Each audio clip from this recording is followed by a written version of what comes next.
Recoding Our Emotional Memory, Entertainment, Propaganda, and Female Protagonists, article by Kanegarian-Berberian, published on September 26, 2024, on EVN Report. I feel so down I can't focus on work. After receiving the fifth relatively similar message, I started thinking that something's up in the air. A new virus, maybe? Another Venus retrograde, or just a change in seasons? But once I checked the calendar, it all became pretty clear. It's September. And September 2020 is anchored in our collective memory to a disaster.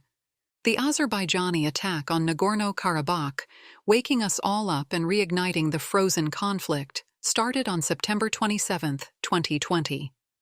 The killing of Armenian soldier Gegam Sahakyan in Yarask was on September 1, 2021. The series of clashes along the Armenia-Azerbaijan border in Jermuk were on September 13, 2022. And on September 19 last year we lost Artsakh, Nagorno-Karabakh.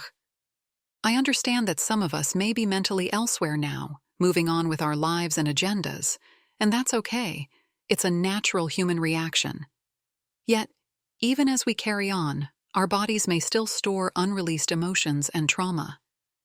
As Bessel van der Kolk, the renowned Dutch psychiatrist, highlights in his work, The Body Indeed Keeps the Score. In his best-selling book, The Body Keeps the Score, van der Kolk revisits a quote from Sigmund Freud in 1895, which to me perfectly describes the collective experience of Armenian society. I think this man is suffering from memories. On top of many old memories we suffer from and constantly react to, we now have new ones, memories we didn't even have time to embrace. Some of those memories result in this weird and new September syndrome, a collective sense of apathy, repressed guilt, and muted stress. However, several things happened this September that may signal a change in the future. On September 13th, a new Armenian film premiered called The Other Side of the Medal, a biopic of weightlifter Nazik Avdalyan. Avdalyan is the first Armenian woman to win a gold medal at the World Weightlifting Championships and the first to achieve a world championship in any sport. Projects like this, created for a mass audience, are very rare in Armenian cinema. Biopics, especially, are not common, and when they do appear, they're almost always about men, military figures, or, of course, komitas, haunted by the trauma of 1915, as if he hadn't lived a life before that tragedy. This film felt like a breath of fresh air, arriving when our society needed it most: September. Even more impressive, the director, who also wrote the script and played the lead role, spent 2 years training rigorously to lift heavy weights herself. Such dedication to physical transformation for a role is a rarity in Armenian cinema.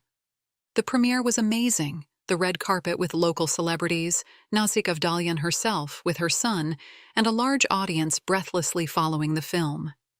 During the screening, I was caught between two groups of people. A group in front with slight Russian accents criticized the film for lack of storytelling, usage of clichés, and dull dialogues. The people sitting behind me were simply driven by the plot. They were crying, laughing, screaming, cheering for the protagonist, and genuinely weeping when she was in a car crash. The film focuses on Nazik Avdalyan's remarkable journey to winning gold at the 2016 European Weightlifting Championships and the sacrifices along the way. The plot dives into her personal life, particularly issues with her partner, a former athlete who harbors quiet jealousy over her success and fame. And of course, he soon also starts cheating on her. As his infidelity further complicates their relationship, the narrative weaves together the tension between her championship career and her domestic life, where her husband wants to keep her home. In the film's more serious turn, Nazik faces a devastating car accident that leaves her with severe injuries and the potential loss of her ability to walk. Yet, her only concern remains whether she can still compete in the Olympics. While the group of critics in front of me kept talking about how the current plastic surgery trend prevents actresses from actually showing emotions and relatable expressions, the other group behind me started weeping. Who cares if the plot has gaps, or the Gyumri accent used in the film was sounding fake if people were believing it? The film's most pivotal moment comes during Nazik Avdalyan's attendance at the European Weightlifting Championships in Firda, Norway.